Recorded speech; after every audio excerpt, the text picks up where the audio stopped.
To ya za ku iya tunkarar gwamnati da take da jihohi kusan 29? Ai akan haka nake magana Malam Harande.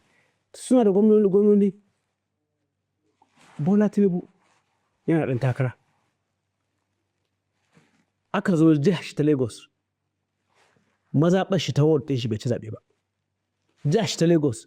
Ƙaramar hukumar doki ɗin shi inda yake zaune bai ci zaɓe ba. Jihar shi ta Lagos ita kanta bai ci zaɓe ba. Ga shi ɗan takara.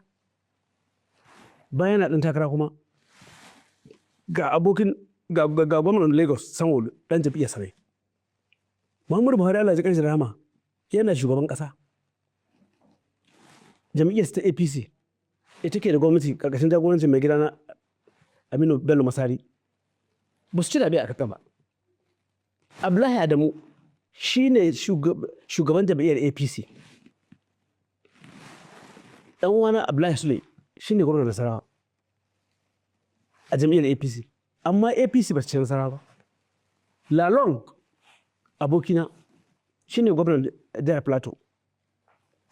Jihar Plateau ɗin shi ne DG na kamfen ɗan Bola Tinubu. APC ba ta ci ba.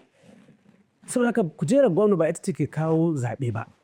Mun goma gwamnoni masu kan kujeri suka ɗaya takarar sanata wanda kashi 1/3 na jihohinmu. Mu uku kaɗai Allah ya bar nasara muka ci. Gwamna 7 suka faɗi takarar sanata 7. Peter Obi da ya ci zaɓe a kudancin kudu maso gabas. Ai bai da gwamna ko ɗaya ko kansila baya da shi. Amma jama'a shi suka ce a'a su sun fi gane su je su zaɓi Peter Obi da su bi gwamnonin da ke na APC ko gwamnonin da ke na PDP ko gwamnan Abga da ya yi haka ba kuma san ina ne ma ya tsaya alƙiblar shi ba. Saboda haka a wannan abun magana ce ta al'umma. Kuma ni ina kira ga al'ummar Najeriya a dage akan magana cewa a yi zaɓe na gaskiya. Ka ga abin da zai faru.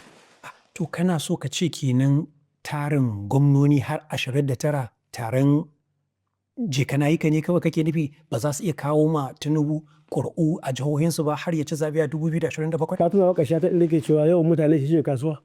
Ni ko raba ni da tarin. Ka tuna wannan? Na tuna. Ai yawan jama'a da al'umma da ra'ayinsu da abin da suke son su yi a demokaradiyya shi ne demokaradiyya, shi ne zaɓe. Ba wai yawan masu muƙami ba.